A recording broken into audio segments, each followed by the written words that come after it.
Hey guys, this is episode 1 of Wine for Lunch, and we are talking all things wine, business, and family. We're reviewing our 2014 Anthem and answering all of your questions.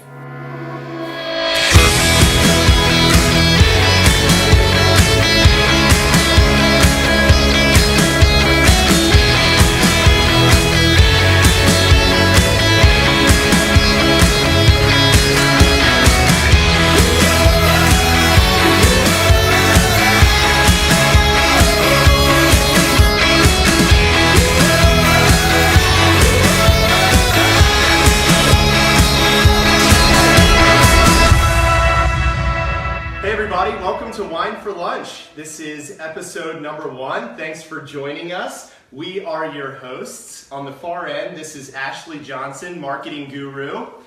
Just directly to my right is Lisa Hinton, winemaker extraordinaire. Hello. And my name is Drew Baker, farmer/entrepreneur. We are siblings, we are business partners, we make wine together, so naturally we are going to be talking all things wine, business, and family. We're going to have lots of fun today. We're going to do some live Q&A, so please ask questions in the comments section of the video, and we'll be happy to interact with you. We are also going to do a wine review of this lovely bottle of wine in front of us, which we'll tell you more about. And we're also going to give a bottle of this wine away at the end of the episode to our favorite person of the day. So the way you become our favorite person of the day is by commenting, asking questions, sharing our video, inviting your friends to join, and just generally being a fun person to hang out with. So the stage is set. I'm going to turn it over to Ashley, and Ashley's going to let us know what to expect. Well, thank you guys, first and foremost, for tuning in with us, to all of our Instagram friends and Facebook. We are really excited to start this series with you guys. First of all, thanks for all the questions. We got tons of questions on all of the different social media sites on Facebook and Instagram and on our personal accounts. So we are going to try to answer as many of those as we can throughout the show today. As Drew mentioned, for those of you who are still tuning in, hey Katie, we do have a bottle of wine to give away at the end of the show. We're taking care of the packaging and shipping, so you guys don't have to worry about anything. You just have to hang out with us for a couple minutes and just be interactive. So you can share, comment, like the video, we'll be tracking that, and then at the end of the show, we'll announce who that special bottle of wine is going to. So with no further ado, we are going to start by asking Lisa the most important question of the day, which is, what wine are we having for lunch? Hey guys, thanks for joining us for our first episode. We're actually going to do something a little unique today for the wine that we're drinking. We're actually going to be drinking our own juice. Hi guys. Today, and so basically this wine we felt like it was important for us to taste for the first episode, because we're actually going to be releasing this wine in the tasting room this weekend for its first showing. So we kind of wanted to go through, taste with you. We're kind of going to review it, give it our feedback, some tasting notes, and just really kind of give you our maybe some food pairing recommendations, things like that, before we get into your questions. I'm going to tell you a little bit about the wine before Drew tells you a little bit about the name. 53% Cabernet Franc, 37% Cabernet Sauvignon, 13% Merlot, and 7% Syrah. I'm going to go ahead and pour this up so that we can give it a nice little review, and Drew's going to tell you about the name. Great. Okay, so 2014 was the 200-year anniversary of the Star-Spangled Banner, which Francis Scott Key actually penned in Baltimore, Maryland, which is just a really cool moment that is unique to Maryland, something that we're really proud of. So we thought that it was fitting to name a wine after this moment, and we also really loved the name Anthem, because the word anthem is just a word that really defines a slogan or a song that a group of people get behind. And our anthem at Old Westminster Winery is putting Maryland wine on the map. So the bit of local history as well as our vision, we thought that Anthem was just a really great name for our wine. Ironically, one of our favorite Maryland breweries, based out of Baltimore, Union Craft Brewing Company, in 2014 produced a beer called Anthem. Great minds think alike. Great minds do think alike. And they also named it at Anthem after the Star Spangled Banner. Yes, so it took us a little bit longer to get our product to market. This wine was grown and produced, and the idea behind the name was birthed in 2014. But naturally, this wine has been barrel aged for over a year and a half, and then has bottle aged subsequently for another year. So here we are, 3 years later, ready to taste this delicious wine and release it to you guys in the tasting room this weekend and give a bottle away at the end of the show. So let's give this wine a go and see what we think. Cool. We're going to share our thoughts with you guys. As we taste, I just want to know from you guys, for people watching, if they're novice beginners or if they're more experienced, what do you look for when you taste a wine for the first time? What are some of those characteristics that you're looking for in a wine? Lisa, you're the winemaker. Take it away. No pressure. No, I think for me, I really look for, the first thing that jumps out at me, obviously, is aroma. Kind of just what you're getting from the smell of the glass before you even take a sip. And what I really look for is just something of interest. Some complexity, something that makes me want to keep going back for more, not something that's boring or I'm used to it, but just something that really pulls me back in, and I try and figure out what are all of these primary, secondary, tertiary aromas that are going on in the wine. Speaking wine language there. I think that we should have a drinking game associated with this show, where every time one of us uses a pretentious wine word without explanation, Tertiary. You drink. Tertiary, take a sip.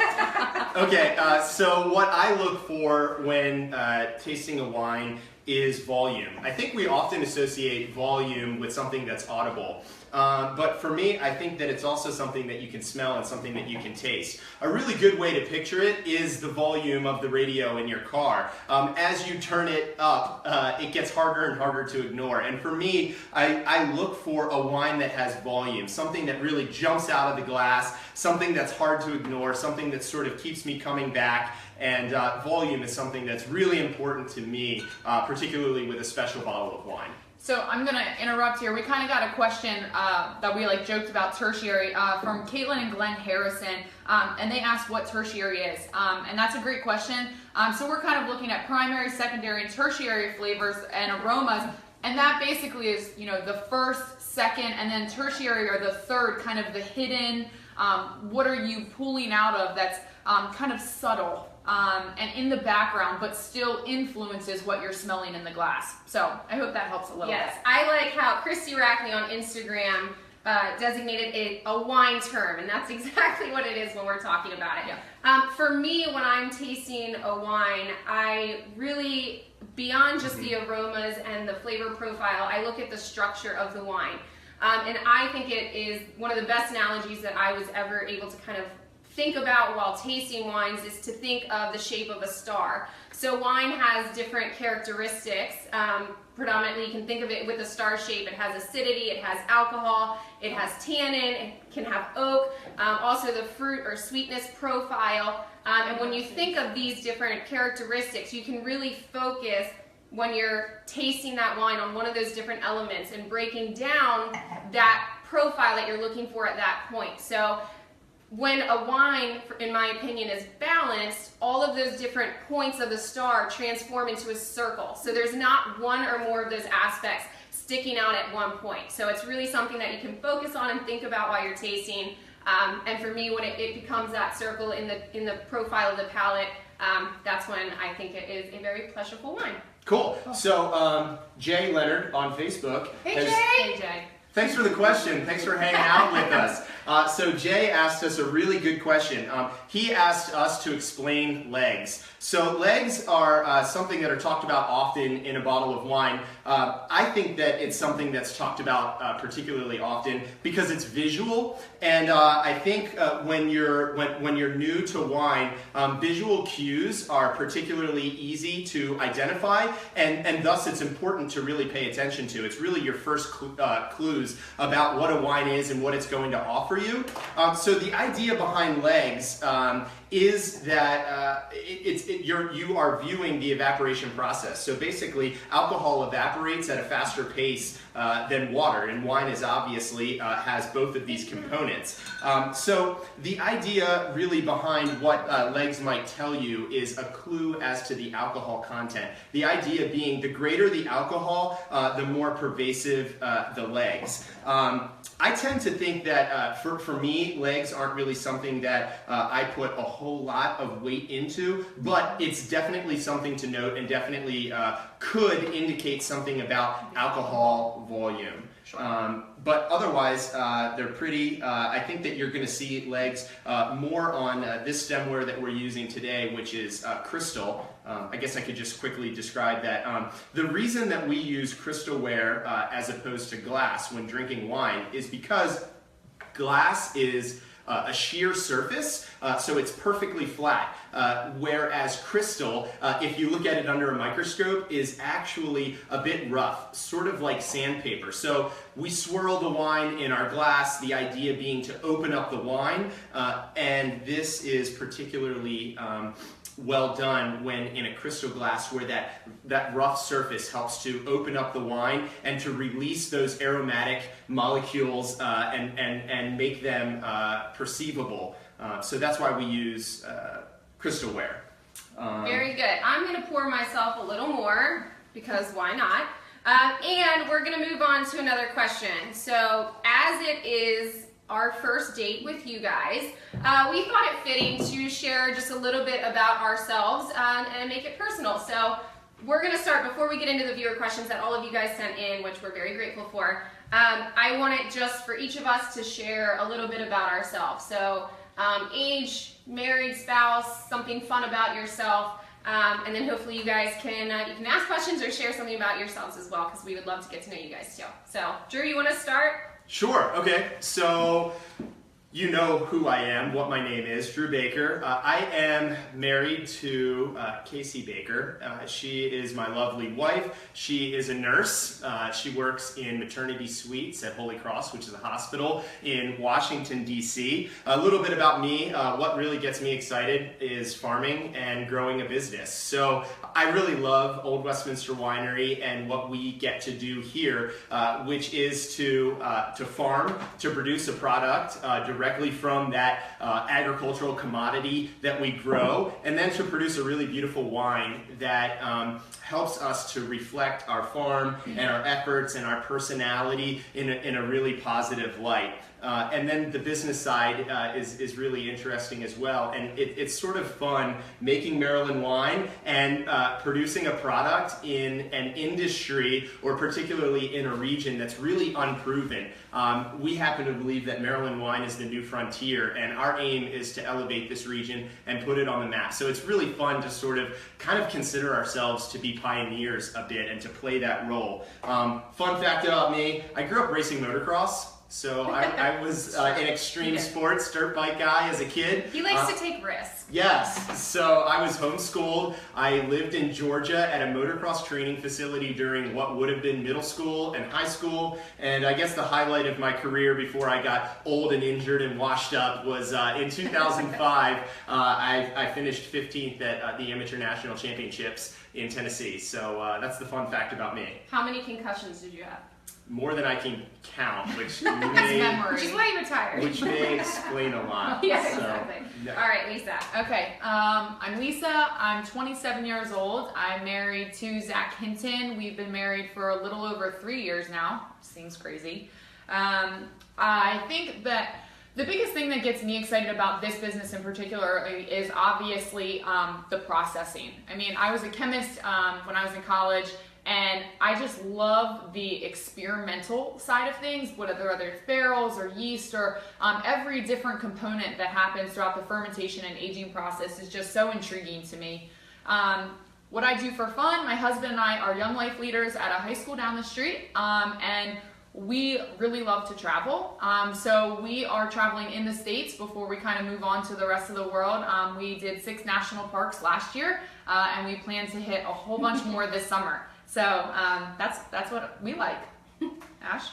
Yes to that, Laura. She said you probably need to do some risk taking to be able to make great wine. That's right. It's very true. Very true.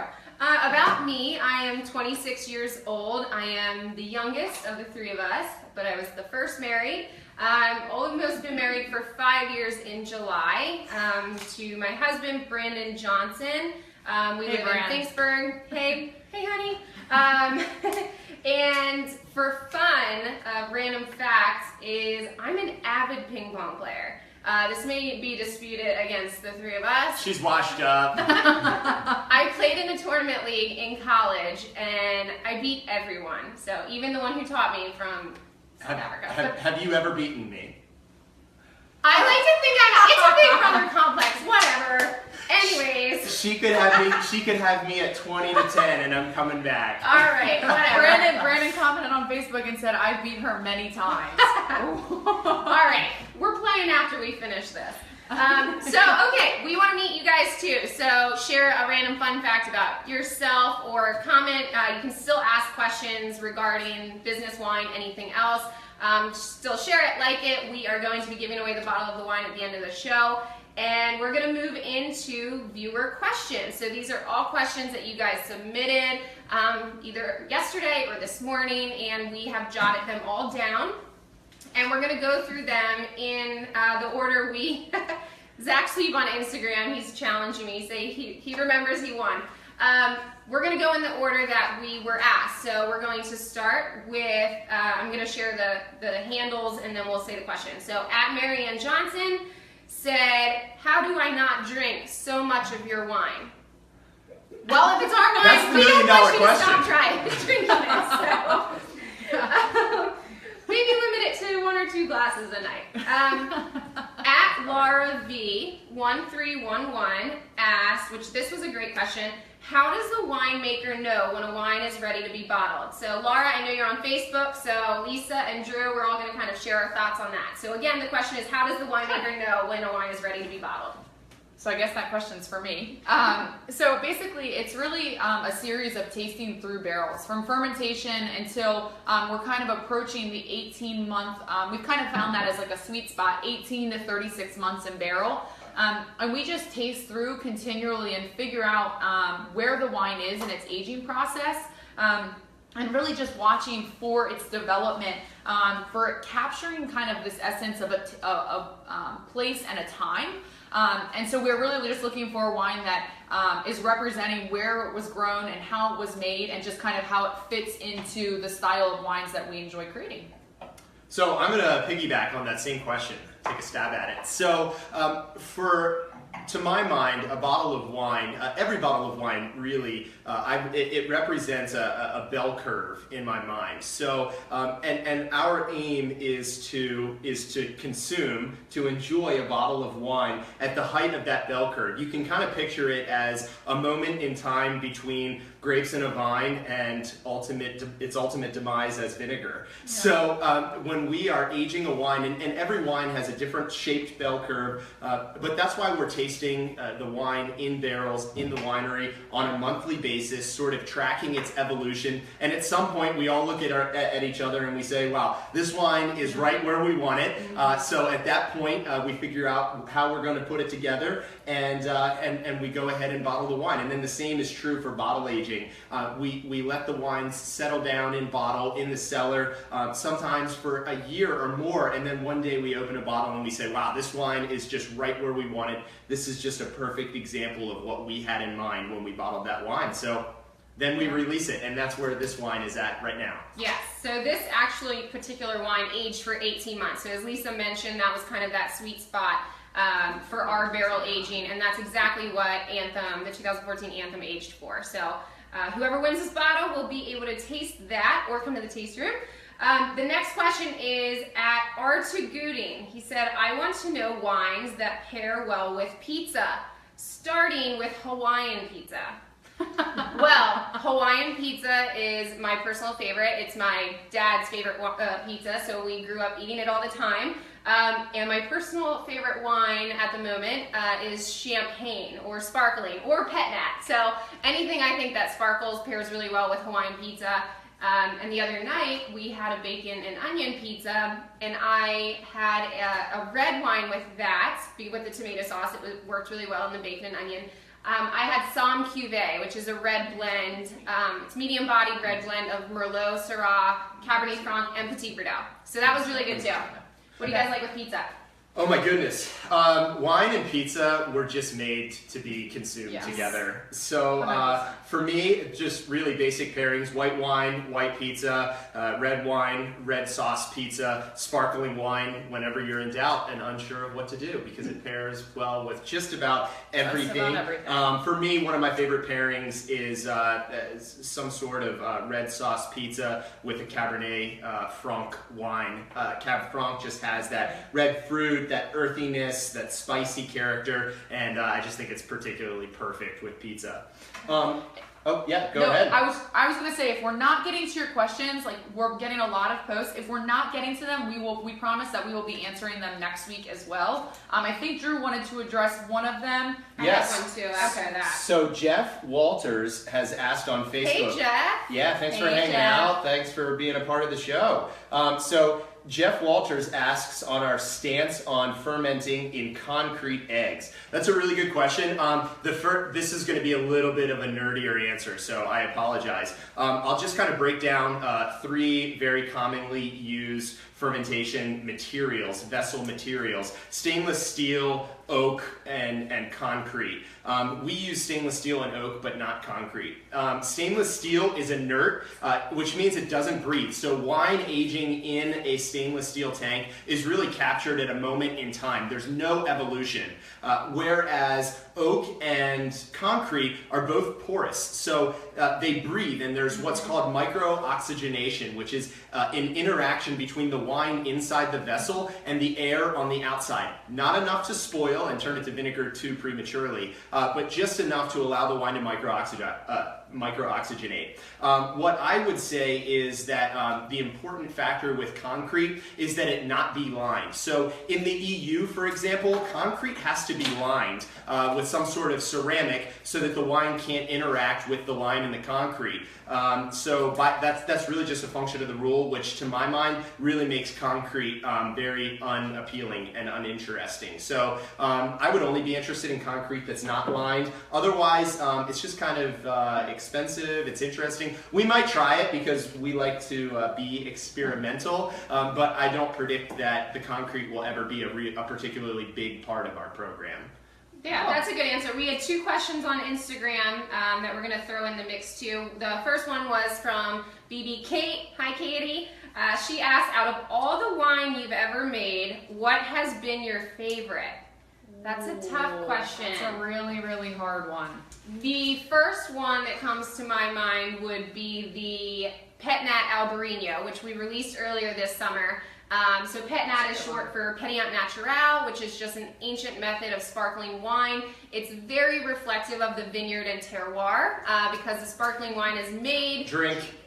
Oh. So in our game, you have to explain terroir, because whenever you use a pretentious wine word without explanation, you take a sip of your beverage. So this wine in particular really reflects time and place of where it's grown. Just because it ferments from the sugar in the grape and the yeast that's natural in the vineyard and cellar. So it's a really fun wine. It was the first one that we had ever made. It was our Pet Nat Albarino was the first wine made in this ancient method, which predates champagne by a couple of hundred years in Maryland. More broadly, I would suggest even in the Mid-Atlantic, there was one Virginia producer I know that made it the same year, but I don't think that they picked and bottled by September 17th. But it was delicious. It's a really fun wine, and it was minds think alike. just unique and special. So that would probably, Katie, be my favorite one. Well, should we just like continue to brag, because John Bonet at Punch Magazine in Manhattan called that Pet Nat Albarino his outlier wine of the year. He said that this sparkling wine is the one that he loved, and he was really surprised about. So. If you're in. Yes. Thank you. Thank you. What else do we have? What's next? Next, we had Ash Jones ask, where can I buy your wine other than at the vineyard?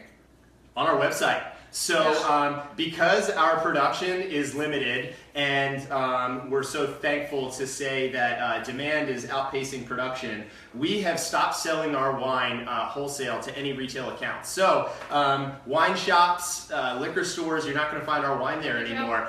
The way to buy our wine is to visit the farm, or to join our website, or to purchase wine online.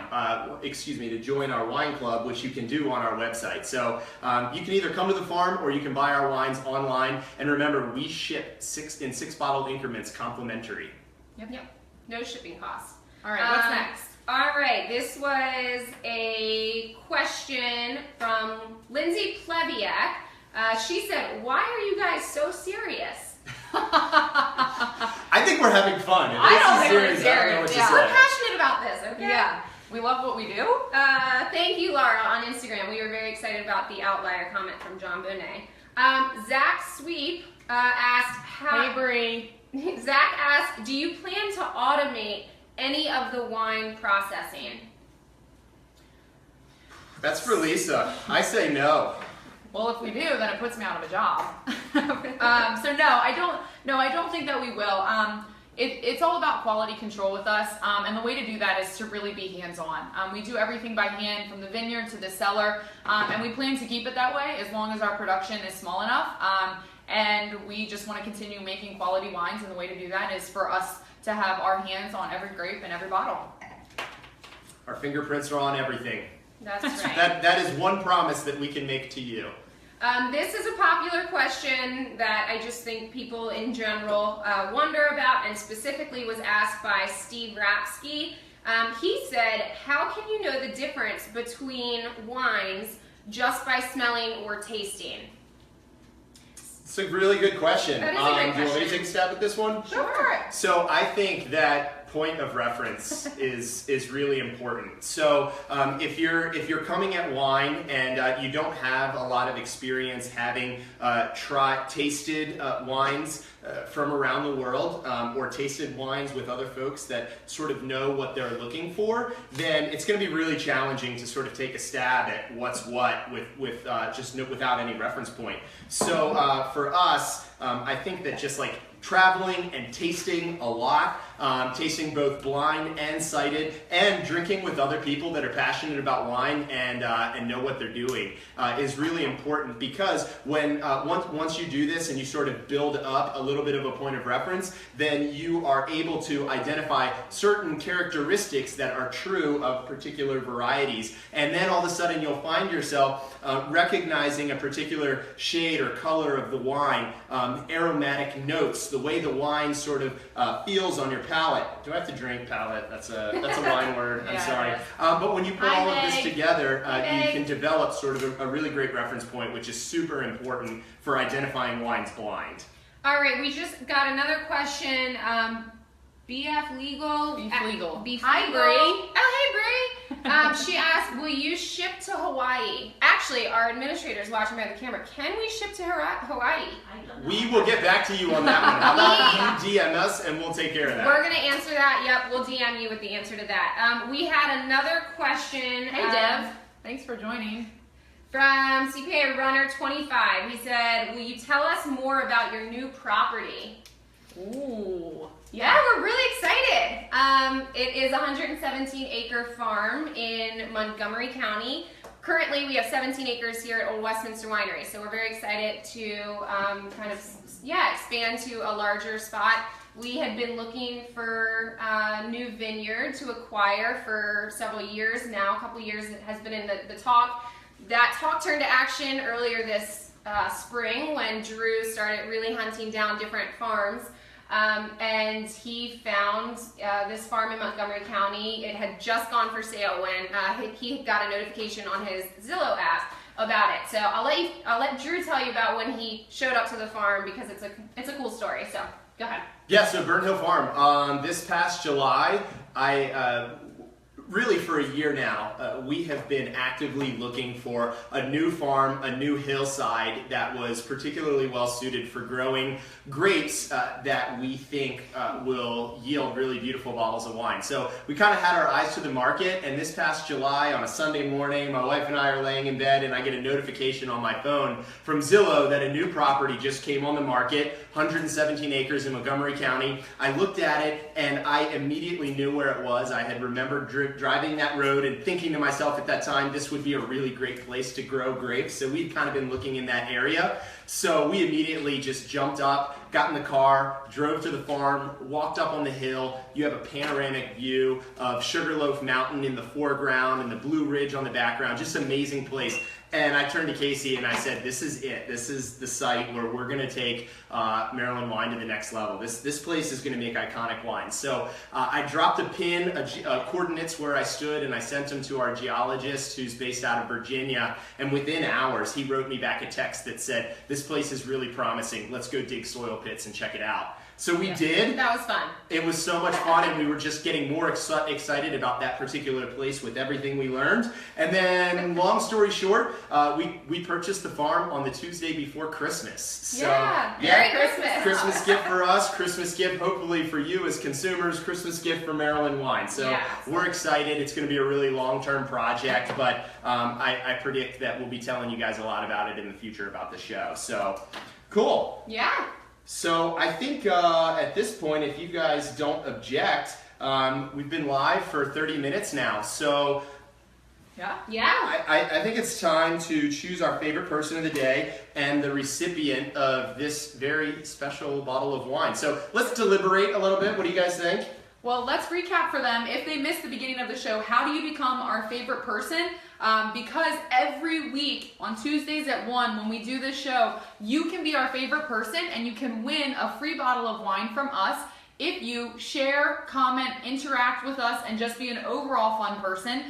So this week, somebody's done a lot of sharing and commenting, and they've been really interactive. Who do we think it is, guys? Boy, I'm looking through. Lots of comments. Lots of comments and You questions. guys are awesome. Yeah, you guys have been great. We're going to have to give more wine away. Amanda says, how come your staff is so awesome? And we haven't figured that out yet, because it's you. And you are awesome. Yes. All right. And other questions that we haven't answered, we do have a couple more.